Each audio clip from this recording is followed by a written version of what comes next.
Hey there, it's Matt. I have been diminishing my problems. I have been working toward a solution that will benefit my future greatly. And I've always had a suspicion deeply in my mind that the problems I face daily, I've had suspicions about how they've really bred, what they really mean.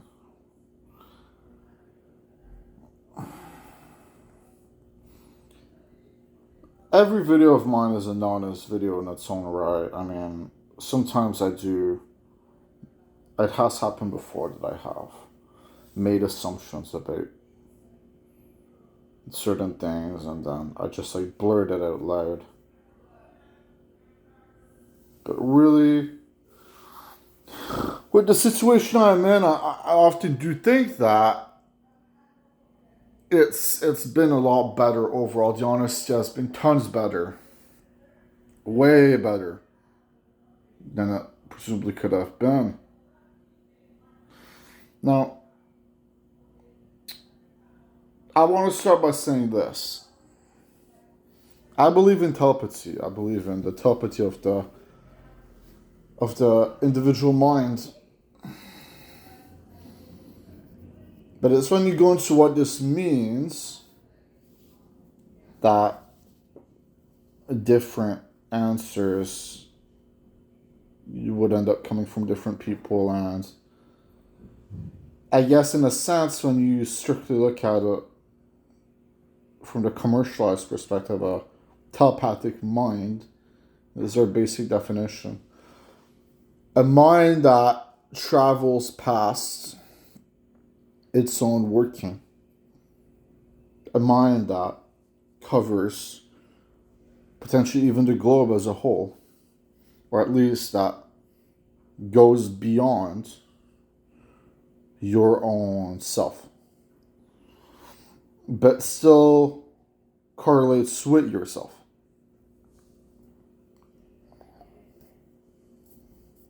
I think that it's a fascinating subject.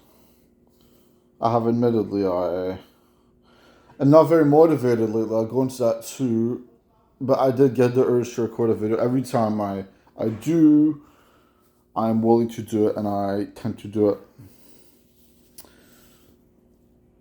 The telepathic minds could mean one thing very easily.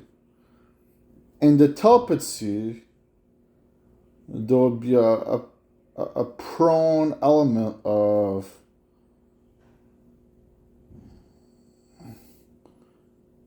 modification, of severance.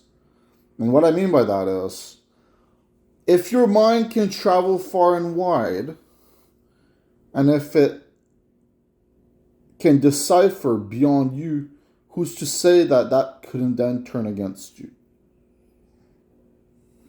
And really, that's been a very big theme in my life.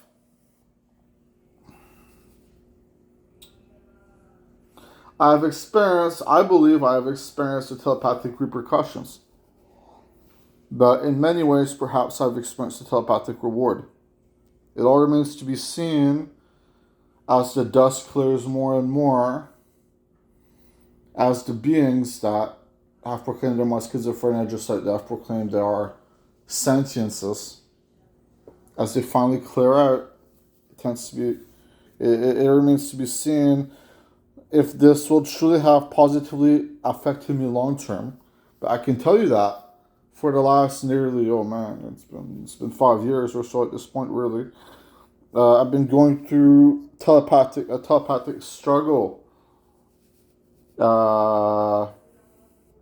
series of telepathic trials. I have suspected that it dates from beyond my time frame, beyond my world even. What that will mean is events from the past, the present, and the future will all correlate into one basis. Now, a grand hypothetical, a massive hypothetical, and the series of visions I have obtained is the element of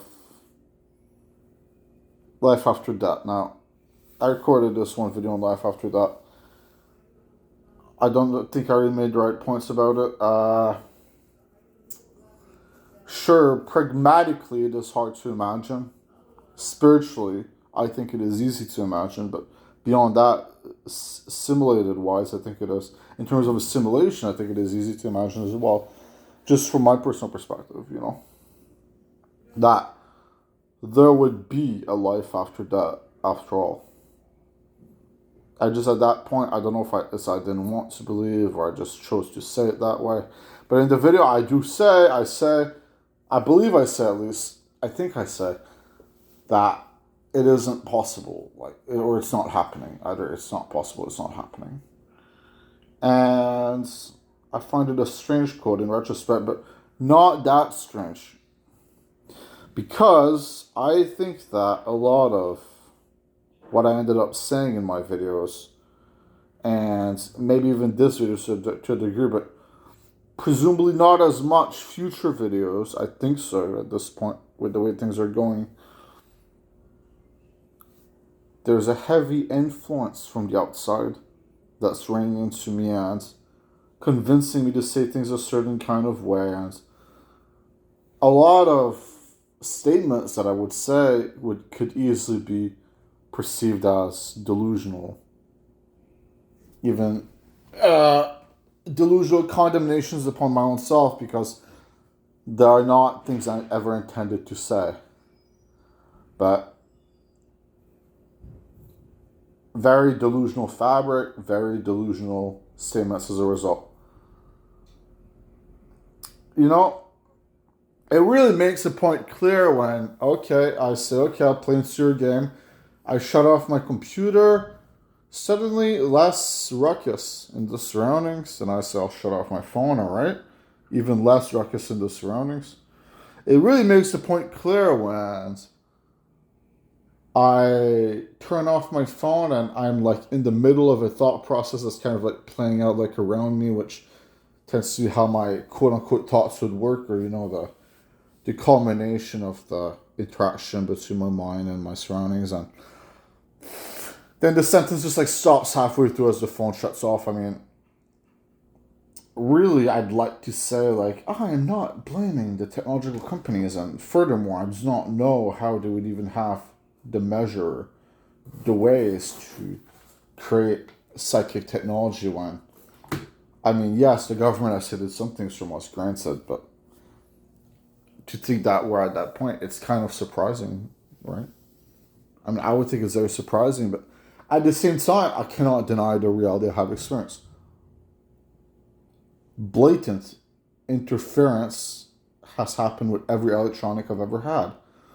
Blatant interference has happened with my speaker even. And that is to my mind, but especially the computer and the phone. Now, of course, those are owned, the computer, the phone, they're owned by me in a way.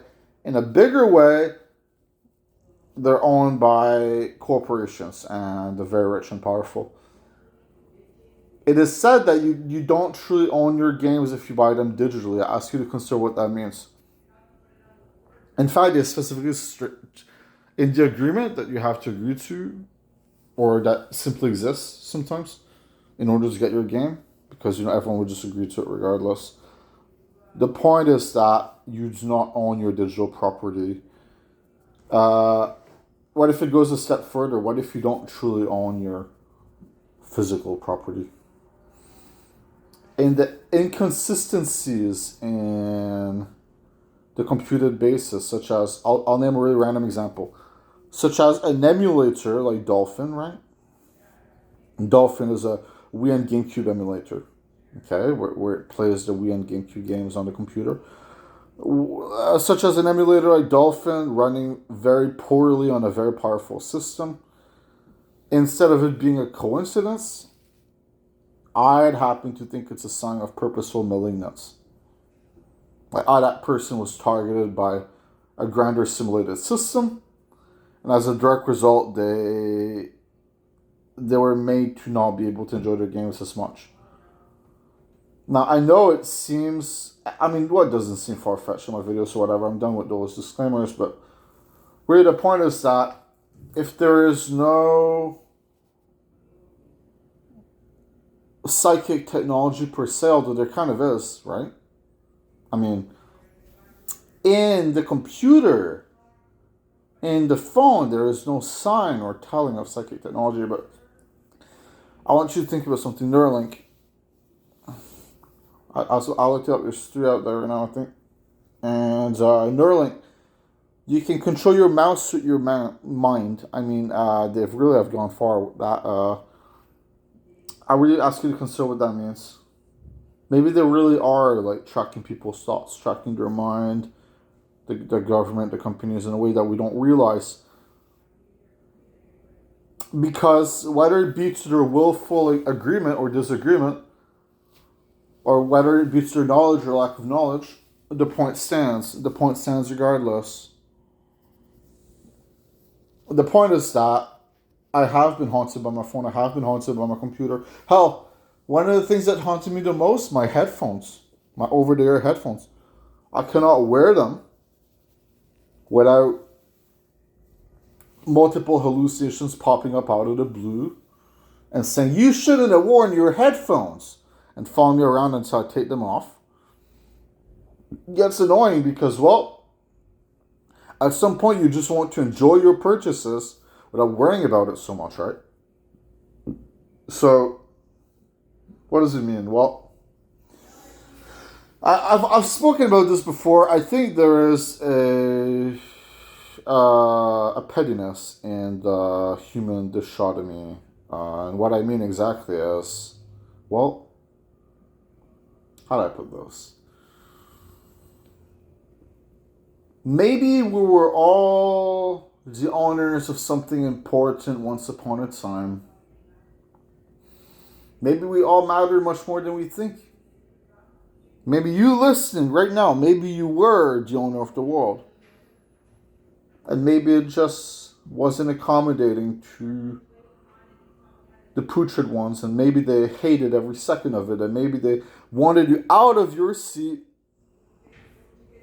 because you had an open mind, because you had kindness, because you did not have enough hostility in you. See, it's kind of strange that the people that end up in powerful positions are more likely to commit crimes. It is clear. They're more likely to accept bribes. They're more likely to be corrupted. They're more likely to act upon their dependencies, which can be, to literally is, for the grand majority of them, monetary gain. They're playing this game that they call the game of life, except the way they're doing it, it's surprisingly self-preservative. I mean, you think to yourself, plenty of kind, gratuitous people could technically own businesses. They're very major and fiscally massive, and the world would be a tremendously better place for it. How is it that the top CEOs, the top billionaires, are all in collaboration and are all whispering in each other's ears? They're all guiding themselves in their own collaborative future. How is it that the billionaires calling each other out, it feels like very tight-lipped feuds over actual courageous call-outs? I mean, you see it. Everyone sees it. Everyone feels it in their hearts that they're not being wholly genuine with the affair. They're very much hand in hand. Even if Elon Musk will say, I do not like Bill Gates, even if Bill Gates will say, I think Elon Musk has problems. At the end of the day, they have each other's backs more than us. It's fucking clear. So I ask you, what creates that? what creates that purposeful, structured dichotomy or purposeful, structured system where someone who is more likely to sabotage is more likely to be powerful. Now, the whole point is, in a way, it can be accounted to this, okay? The detriment of society comes from the malignance of society. In a way, it can be attributed to if people would vote in a naysayer, if people would vote in a criminal, a convicted, or was to be convicted, bien, until he got the presidency, and then he just said fuck off to the judges, and they left it at that, pretty much. If someone like that is to get the presidency, then you can easily argue that there is a simple means to simple calling, meaning it was bound to happen because the people are their own reckless selves. What confuses me in my mind, is I don't really see crime anywhere, right? Now, granted, I'm in Canada, but I don't really see crime anywhere. Not to say that crime tends to be that pronounced, but I'm trying to make a point. Like, there is massive, clear, courteous increase in politeness, in kindness, and courtesy, versus the grander picture in its unfolding. Now, the system is set up in such a way that the information you receive is everything, okay? If every news organization started reporting out to the world that someone committed a crime, and if detectives and police men and women insisted that someone committed a crime, then that person is fucked regardless of whether they did it or not.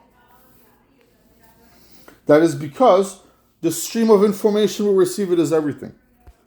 Now, Elon, right, he props up X, right? He says it is, I believe he's even said, it is the sole place for genuine information.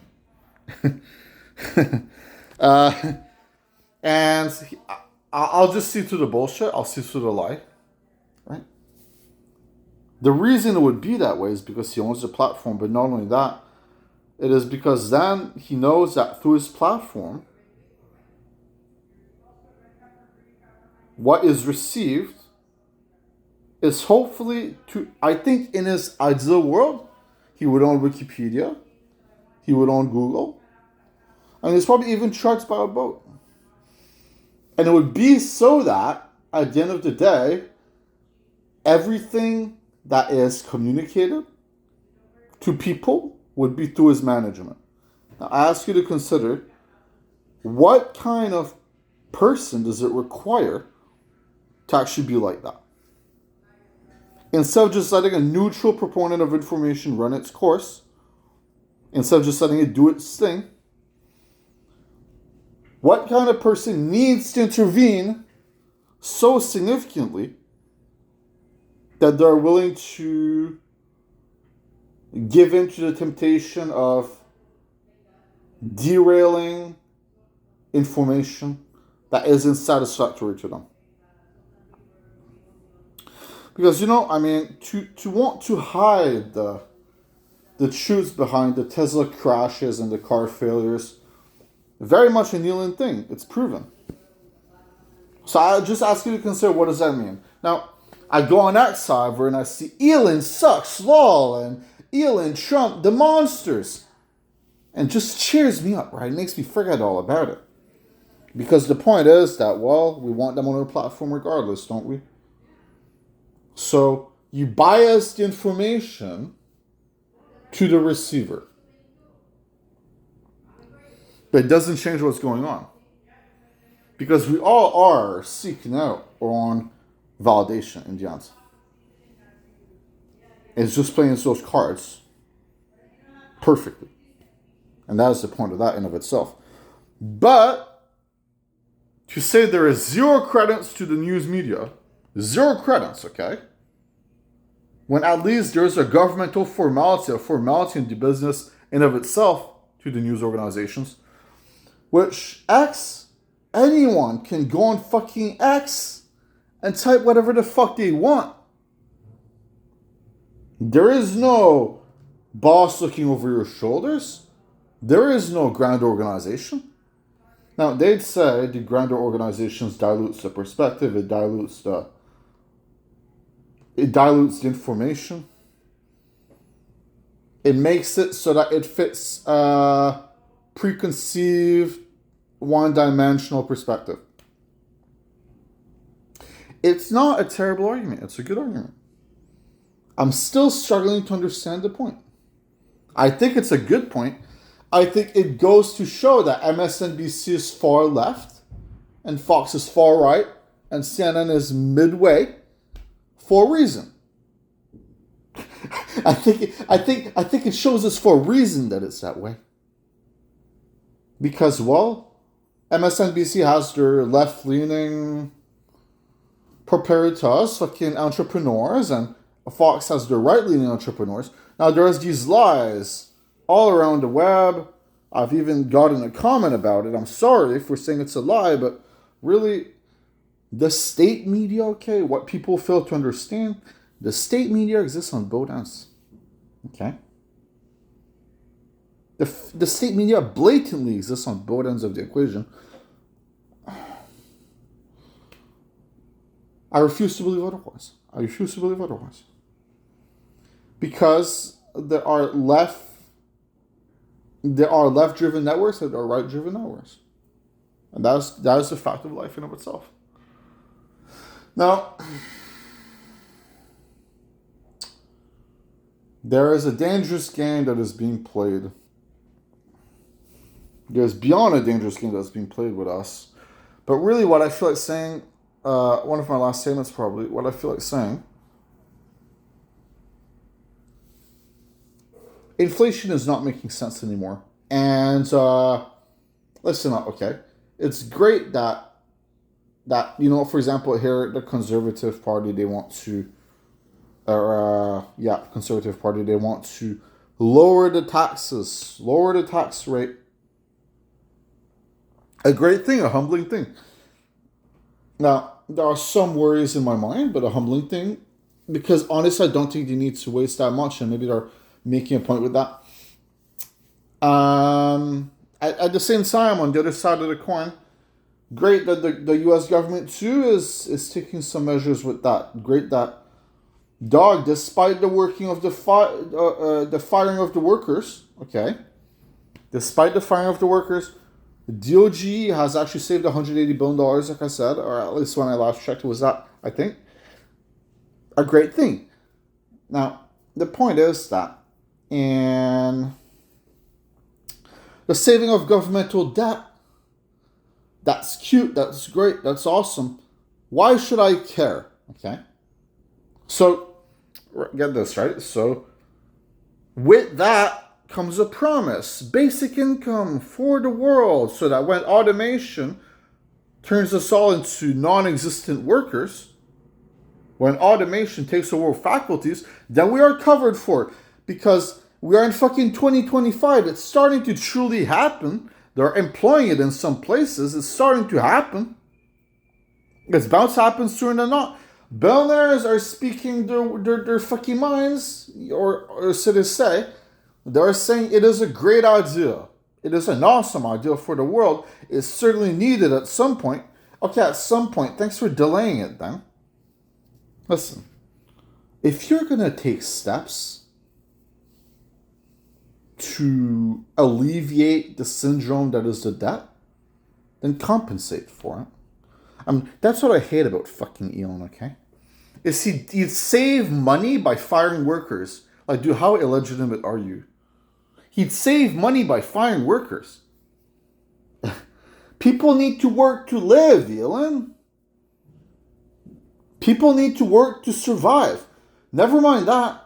When some people in the tech sector get blacklisted upon their firing because I said a very mean thing to Bill Gates, or I spoke against OpenAI or something like that.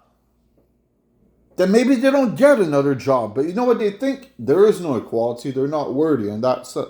They're not worthy of working a job. That's what they think in their fucking heads.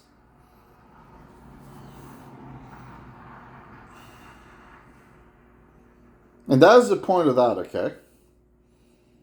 Very normal statements overall, even kind, understanding statements. To the billionaire crowd, these would be very controversial statements, I'm sure. But they're very normal statements. They should just be addressed more. Because the fact that the most flack Elon got, over 80% of workers being fired from Twitter, instead of a fucking pat on the back and the 80% is kind of high, right? Maybe there should have been protests, for crying out loud. Because you can just pay money and buy a business and own the fucking business entirely, despite the fucking committee, despite the fact that other people clearly have some influence in decision making. Guess not. Guess not, bruh. It's all yours, buddy. I mean, you go from having a sound, organized organization, okay, that caters to 5 times the employees, to them being bailed out the fucking door. Now, this is the shit I always wanted to say regarding that.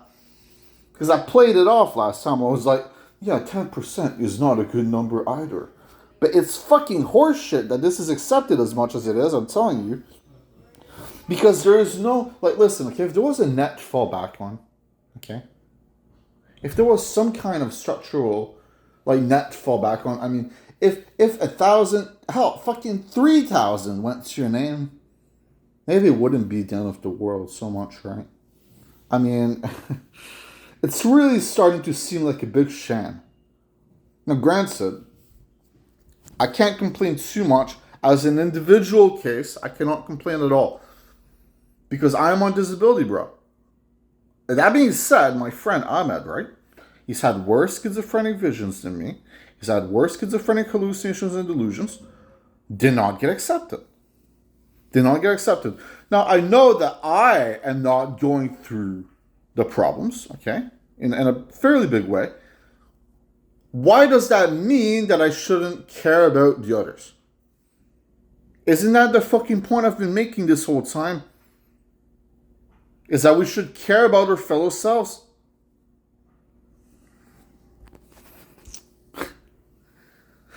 The point is that at the end of the day, we formulate basic income as, like, governmentally, it is seen as an absolute crisis that cannot be addressed and that cannot be worked upon and this and that. Because, well, I guess it all came from the fact that Bernie tried it. Except Bernie, he did not want to work within the current tax bracket. He wanted to raise it up. Therefore, it got shoved under the fucking hood once more. And they ignored it once more. And I think he was, like, pretty much the only one really going for it. Oh, I mean, wow, a big $1,000, thank you, but, I mean, that's over what? An increase of, like, 10-15% or something? I don't remember, I'd have to look it up, but, it was a pretty big increase on the billionaires. I'd ask myself, why can't you just, like, get rid of the, I mean, they're dodging the taxes. Tax evasion is all over the place. Work on that. Leave it at the same rate. Say a few nice things about them. Maybe he would have won. Maybe it would have set a different precedent for the world. Right? Because I think as long as Donald Trump gets to do whatever the fuck he wants in office, okay? Which he does every day. I think it's not going to matter. I mean, I've seen the hypocrisy line up. The people, they talk about it, but really they mock him in a generalized sense, okay? They mock him based on herder, his clothes, herder, his fat. He's fat. The fat on his fucking chin and on his belly. Herder, right? The orange man. But when are they truly tackling the fucking shoot? I mean, Trump golfs like fucking Obama. More, probably. Didn't he non-stop complain about Obama's golfing? Wasn't he non-stop with him? Well, I wonder what that fucking means, huh? I mean, it just goes to show that the man is doing the same things that he said he hated. Okay? And that's a problem across the political spectrum. So what do we have here? Well, we have a world that's going to fall into recession yet again. We have a world that's going to fall to the means of inflation yet again. In fact, we're probably just accepting the inflation much harder this time, which is why there is no so-called recession. Because I remember some recessions hitting us less hard than these price increases that they're mitigating over a continuous rate. You know, you see, oh, the sub just went up by 30 cents. Oh, another 30 cents, another 30 cents, another 30 cents. I can remember when I was 17 and it was like $8 for an Italian BMT, a 12-inch. Ah, great, now it's fucking $11.39. Okay, in 10 years, okay. So they've learned the strategy, but they're even fucking it up. I mean, Sony even raised the PlayStation Plus price by $15 for the baseline cost, and even more for the rest, because they knew that the people were forced to subscribe again to play their games. It's to hook you in, then it's to force it. That's really the point, is to bleed you dry. And basic income, it gives you the security and the comfort of not having to adhere to the businesses nearly as much. It gives you the security and the comfort to have a say regardless of whether you were unrightfully fired or not. So they don't want it for that reason, because they'd like for people to work at their Waffle House for their $5 an hour. Okay? Through the tips, of course. Because that's for a shitty, that's an especially shitty situation, I mean. Like some places are, when they stay hired, they're treating them well, the workers, okay? Some places they treat them like real like shit. Like they're slaves, okay? And that's that. So what is the point of this video? And the powerful is the proponents, and the powerful is actually the reality, and the powerful is not the solution. It is not the solution whatsoever. And if I had my way, would I do things differently? I would. But pipe dreams and hopes, right? More than actual reality by far. By about 100 times right now. And that's despite the positive messaging around me at times. Peace out. See ya.